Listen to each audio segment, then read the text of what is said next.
Here's something that may unsettle you, not loudly, but somewhere deep inside. What happens to faith when God is silent? Not symbolically, not mysteriously, but truly. Amid ruins, screams beneath the rubble, and nights that feel longer than history itself. This story is not a sermon or a theological lecture. It's a confession of a single night in a shattered city, where churches have lost their roofs, sacred relics vanish without a trace, and priests and righteous people no longer look radiant, but exhausted, angry, and afraid. Where faith no longer unites, it divides. Where prayer feels like a risk, and where a question emerges that can't be avoided. Is this a test from God, human cruelty, or something darker that feeds on his silence? By the end of the story, you won't receive a clear answer. But you may glimpse faith without miracles, hope without guarantees, and silence. Not as an ending, but as a threshold where who we become is decided. If you're here for the first time and something in these words resonates with you, stay for a moment longer. No obligation, just an invitation. Support this channel by liking and subscribing if it interested you even a little and feels meaningful to you. It genuinely matters to me to hear your thoughts and to know who you are. Leave a few words in the comments, where you're watching from and what time it is for you right now. I like to imagine it as a quiet conversation around a fire. We're in different cities and countries, but in this moment, we're facing the same direction and thinking about the same things. Thank you for being here. It matters more than it might seem. Thank you for listening. And now let's begin this night. Sometime after midnight, I must have fallen asleep sitting against the sacristy wall. I don't remember choosing to. One moment I was staring at candle wax pooling on stone. The next I was somewhere else. Somewhere wrong. It wasn't a vision in the way the saints described them. No light, no voice, no sense of being chosen. It felt more like wandering into a place that existed whether I was there or not. I was standing inside the church as it used to be. Whole, clean, incense hanging in the air so thick I could taste it. The icons were all back on the walls, but every face had been scratched smooth. Saints without eyes, Christ without wounds, Mary without expression. I knew who they were supposed to be, but there was nothing left to look at. I called out. Not God's name, just anyone. My voice didn't echo. At the altar, something was moving beneath the cloth. Not violently, patiently, as if it had been there a long time and saw no reason to hurry. I felt certain, absolutely certain, that if I lifted the cloth, I would understand everything and wish I hadn't. So instead, I did something worse. I asked, "Why are you silent?" The movement stopped. Not an answer. Not a rebuke, just attention. The silence pressed in so hard I thought my chest would cave. It felt deliberate, heavy, not empty at all. And in that moment a thought came to me. Not in words, not exactly, but fully formed and unmistakable. What if the silence isn't absence? What if it's permission? I woke up gasping, heart hammering like I'd been running. The candle beside me had gone out. The city answered my breath with an explosion somewhere to the east, close enough to rattle dust from the ceiling. I don't know if that was a dream. I don't know if it was stress, exhaustion, or something my mind invented to punish me for asking questions it couldn't resolve. But I haven't gone back to sleep, and I can't shake the feeling that something heard me. Not with compassion, not with anger, but with interest. 2. I realized something was wrong when I noticed people flinching at prayer. Not at explosions, those still come and everyone still jumps, but at the sound of someone invoking God out loud. Earlier this evening, a man in the basement shelter started the Lord's Prayer.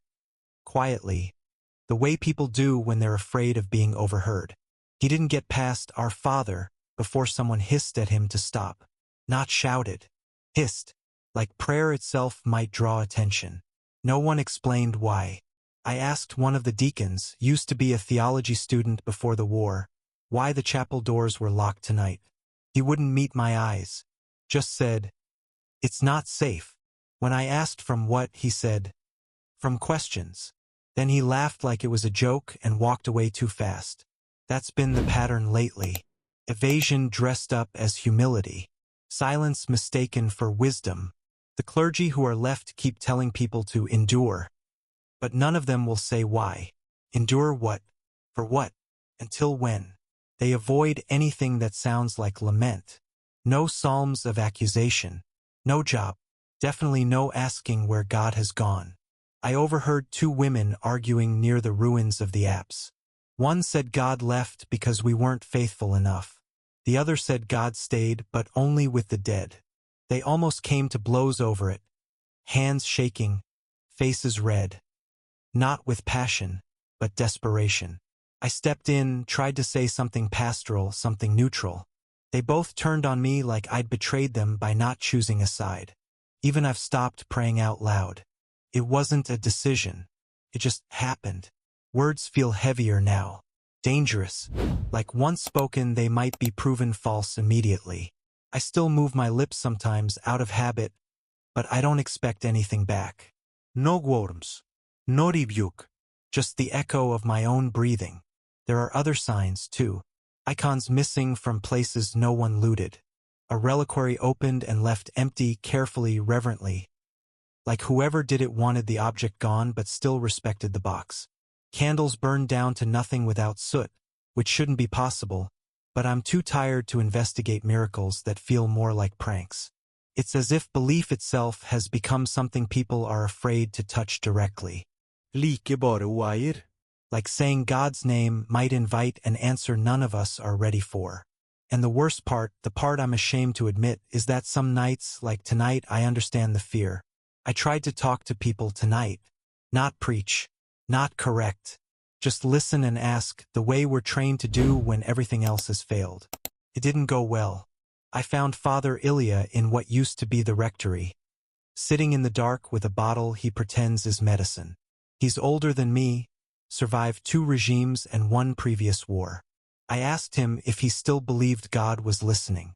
He smiled the way men do when they've already decided to lie. God always listens, he said. Then, after a pause that stretched too long, the problem is that he doesn't always care to answer. I pressed him gently about the rumors, about why no one will pray aloud, about why people keep saying the word test like it explains anything. His face hardened. He told me faith isn't about comfort, that suffering purifies, that violence can be redemptive if it protects the innocent. I asked him who decides who the innocent are. That's when he got angry, not loud, controlled. He told me doubt was a luxury of peacetime, that asking questions now was selfish, that people needed certainty even if it was harsh, especially if it was harsh. A hard God survives war, he said. A gentle one does not.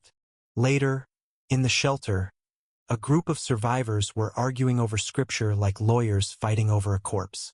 One man insisted the destruction proved God was judging us. A woman shouted back that God was weeping with us and anyone who said otherwise was a monster. Someone else laughed and said God was just an excuse powerful people use to justify whatever they want. They wanted me to weigh in, to arbitrate, to bless one interpretation and condemn the others. Couldn't. Every answer I considered felt cruel in some way. So I said nothing. That silence seemed to enrage them more than any heresy could have. One of them spat near my feet and asked what kind of priest was afraid of his own God. Maybe the worst conversation was with myself. I keep replaying old sermons in my head, hearing how hollow they sound now. Words about providence, about meaning, about light shining in darkness. I used to believe those things without effort. Now they feel like something I'd say to avoid sitting with someone in their grief too long. Everyone I spoke to tonight believes something. That's not the problem. The problem is that belief has become sharp, defensive, weaponized. People aren't clinging to God anymore. They're using him to keep from falling apart, even if it means crushing someone else in the process. And I'm starting to wonder whether staying silent makes me complicit, or whether speaking would make me worse. I didn't realize how badly this night was getting to me until my hands started shaking and wouldn't stop. Not from cold. Not from hunger. From the feeling that I am standing somewhere I shouldn't be, like a child who wandered into a room where adults were having a conversation meant to stay secret. I keep expecting someone or something to notice me noticing. I'm afraid all the time now. Not the clean fear of explosions or snipers or collapsing buildings. That fear has rules. You can respond to it. This is different. This is a thick, crawling anxiety that settles behind my eyes and whispers that whatever is happening doesn't care whether I understand it. I'm angry at you. I don't know how else to say it. I'm angry in a way I was taught never to be. Petty, resentful, almost mocking. I catch myself thinking, if you're going to be silent, at least have the decency to be absent. Silence feels more personal, like being ignored mid-conversation. And then the guilt hits, because people are suffering in ways I can't even articulate, and here I am worrying about theology and divine presence like it's a personal slight. I hate myself for that. I hate that part of me wants to run, to slip out before dawn, shed the collar, become just another displaced man with no answers expected of him. But every time I imagine leaving, my chest tightens, because staying feels like betrayal of my own faith, but leaving feels like betrayal of the people who trusted me to stand here when things stopped making sense. I knelt earlier out of pure muscle memory, in the ruins of the sanctuary. My knees sank into dust and splinters. I tried to pray. Nothing formal. Just, "Are you here?" Over and over again. No voice answered. No words. No rebuke. Just the sound of rubble shifting somewhere in the dark and a scream, far off, cut short too quickly. I stood up and laughed. Out loud. A sharp, ugly sound that startled even me. What kind of shepherd starts laughing in a ruined church? I don't know who I am tonight. I don't know if what I'm feeling is doubt, or grief, or the first honest prayer I've ever had. I only know that whatever faith I had before this night would not survive it intact. And I don't know whether that means it was never real to begin with, or whether this is the cost of it becoming something truer. Sometime after midnight, I must have fallen asleep sitting against the sacristy wall. I don't remember choosing to. One moment I was staring at candle wax pooling on stone. The next I was somewhere else. Somewhere wrong. It wasn't a vision in the way the saints describe them. No light, no voice, no sense of being chosen. It felt more like wandering into a place that existed whether I was there or not. I was standing inside the church as it used to be. Whole, clean. Incense hanging in the air so thick I could taste it. The icons were all back on the walls, but every face had been scratched smooth. Saints without eyes. Christ without wounds. Mary without expression. I knew who they were supposed to be, but there was nothing left to look at. I called out. Not God's name, just anyone. My voice didn't echo. At the altar, something was moving beneath the cloth. Not violently, patiently, as if it had been there a long time and saw no reason to hurry. I felt certain, absolutely certain, that if I lifted the cloth, I would understand everything and wish I hadn't. So instead, I did something worse. I asked, "Why are you silent?" The movement stopped. Not an answer. Not a rebuke. Just attention. The silence pressed in so hard I thought my chest would cave. Felt deliberate. Heavy. Not empty at all. And in that moment a thought came to me. Not in words, not exactly, but fully formed and unmistakable. What if the silence isn't absence? What if it's permission? I woke up gasping, heart hammering like I'd been running. The candle beside me had gone out. The city answered my breath with an explosion somewhere to the east, close enough to rattle dust from the ceiling. I don't know if that was a dream. I don't know if it was stress, exhaustion, or something my mind invented to punish me for asking questions it couldn't resolve. But I haven't gone back to sleep, and I can't shake the feeling that something heard me. Not with compassion, not with anger, but with interest. Dawn is still hours away, but I've already made a decision. Or maybe it made me. After the dream, after whatever that was, I went outside. The street was empty except for rubble and a stray dog tearing at something I didn't look at too closely. The sky had that bruised color it gets before morning, not black, not blue, just tired. I realized then that I was waiting for a sign, something unmistakable, a voice, a feeling, a reassurance that staying mattered. None came. Instead, I saw people beginning to stir. A woman wrapping her child tighter in a coat that used to be white. A man dragging a broken door to use as firewood. Someone lighting a cigarette with shaking hands, shielding the flame like it was sacred. And it hit me, quietly, without drama, that if God is silent, then the only sound left is us. That terrified me, because it means there's no script. No guarantee that staying will be rewarded or that leaving would damn me. No assurance that suffering means anything beyond itself. If this is a test, I don't know the subject. If this is human cruelty unmasked, I don't know how to stop it. If it's something darker feeding on the absence of God, I don't know how to fight it. But I know this. If I leave now, the silence wins too easily. So I'm staying. Not because I'm strong. Not because I understand. And not because I'm sure God wants me to. I'm staying because there are still people here who don't have the luxury of metaphysical escape. People who need someone to sit with them while they rage, or grieve, or say things about God they were taught never to say. I don't know what that makes my faith now. Smaller, maybe. Stripped down. Fragile. Something that could snap at any moment. But it's honest. I won't tell people God has a plan. I won't call this suffering redemptive. I won't pretend silence is comforting. All I can offer is presence. Mine, flawed and frightened, and the refusal to let cruelty have the last word just because heaven won't speak. Morning will come whether I'm ready or not. When it does, I'll put the collar back on, even though it feels heavier than ever. I just don't know if that makes me faithful, or stubborn, or afraid to face what comes after walking away. The strange thing is that nothing ended when I decided to stay. No peace settled in. No clarity. The night didn't lift like a curtain at the end of an act. It just kept going, thinner somehow, stretched out and tired. I walked through the city for a while after that, careful where I stepped. Every ruined block felt like a lesson I didn't ask for. A burned-out school with children's prayers still taped to the walls. A shrine someone had rebuilt from scraps only to have it smashed again, intentionally this time judging by the footprints. Not looted, corrected, as if someone needed faith to look a certain way or not exist at all. I kept thinking about miracles. How much of my belief used to depend on them, even when I claimed it didn't. I never expected water into wine or the dead to rise. But I did expect intervention. A sense that things wouldn't be allowed to go too far. That there was a line cruelty couldn't cross without consequence. This city crossed it. Again and again. And still nothing. I don't think faith died tonight. I think something else did.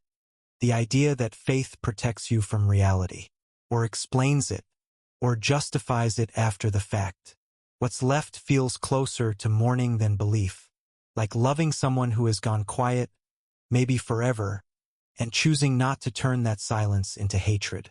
I used to think divine silence was a punishment or a test with hidden answers. Now I wonder if it's a mirror. It shows us exactly who we become when no voice tells us what to do, when no miracle rescues us from our own capacity for violence or mercy. I saw both tonight. People lying to survive. People praying with their backs turned. People helping strangers they'll never see again. Saints without halos. Sinners without shame. Everyone improvising meaning in the dark. If God spoke now, really spoke, I'm not sure we'd listen. We're too busy using his absence as proof of whatever we already wanted to believe. All I know is this. Faith without miracles feels less like certainty and more like endurance. Like lighting a candle knowing full well it won't stop the night. Only mark where you stood when it passed through you. I don't feel stronger for learning that. Just more careful. More human. And maybe that's the point. Or maybe that's just what we tell ourselves when heaven refuses to clarify. I'm posting this here because I don't know where else it belongs. Not a theology forum. Not a prayer chain. Not somewhere people already know what they believe and just want it reinforced. I need people who argue, doubt, pick at ideas until something honest falls out. I need strangers who won't feel obligated to protect my vocation or my God. Here's what I'm stuck on. If God is silent, and I mean truly silent, not mysteriously working behind the scenes, not teaching us patience, just quiet, what are we supposed to do with that? Some people here say silence means God isn't real. Others say it means he's testing us. Others say suffering is just biology and politics and chaos, and faith is a coping mechanism we mistake for meaning. I've preached around all of those answers at one point or another. None of them fit tonight, because the silence doesn't feel empty, feels withheld. That scares me more than absence ever did. I keep wondering whether choosing presence over answers, is an act of faith or an act of denial. Whether I'm honoring God by refusing to abandon people, or just clinging to a role because I'm afraid of who I'd be without it. Whether faith without expectation is humility, or resignation dressed up as virtue. If you've lived through something like this, war, disaster, long-term trauma, did faith survive it? Did it change into something unrecognizable? Did you leave it behind entirely? And if you did anything take its place that actually helped? I'm not looking for verses. I'm not looking for platitudes. I'm not even looking for hope, at least not the shiny kind. I just need to know whether divine silence has ever meant something other than abandonment for people who weren't saints or martyrs or characters in books. Because right now, all I have is a ruined city, a collar that feels heavier every hour, and a God who won't answer, even to say goodbye. If you were me, what would you do next? I didn't expect anyone to respond so quickly. The first reply came while the sky was just beginning to pale. That sickly gray blue that makes ruined buildings look like bad memories instead of fresh wounds. Someone wrote, God isn't silent. You just stopped being useful to him. I closed the app after that and laughed. Again, that same sharp bark of a sound. Felt rehearsed, like cruelty with good timing. But I opened it again. Of course I did. There were other responses. Long ones. Careful ones. A former soldier who said faith didn't die for him. It went underground. Like resistance fighters. A woman who lost her family in an earthquake and said she still prays, but only in past tense. Someone else told me flatly that I was grieving a relationship that had already ended, and that pretending otherwise was keeping me stuck. One comment I can't shake just said, maybe God is quiet because you're finally listening to the right things. I don't know what to do with that. Outside, the city is waking up in its broken way. Shouting, arguing. Someone singing off-key like they're daring the world to stop them. I helped pull a man out from under a collapsed stairwell this morning. He kept apologizing for being heavy. I wanted to tell him that weight is proof you're still here, but the words caught in my throat. For the first time in a long while, I didn't try to explain anything. I just held his hand until the shaking slowed. Maybe that's the answer. Or maybe that's just survival pretending to be sacred. I checked the church again before coming back to write this. The altar is still broken. The icons are still gone. But someone had left a candle burning there anyway, stuck into a crack in the stone. No prayer written. No name attached. Just flame, stubborn and small. I didn't feel comforted by it. I didn't feel reassured. But I didn't put it out. If God is watching, he's still not saying anything. If he isn't, then this is all on us. Either way, the work looks the same.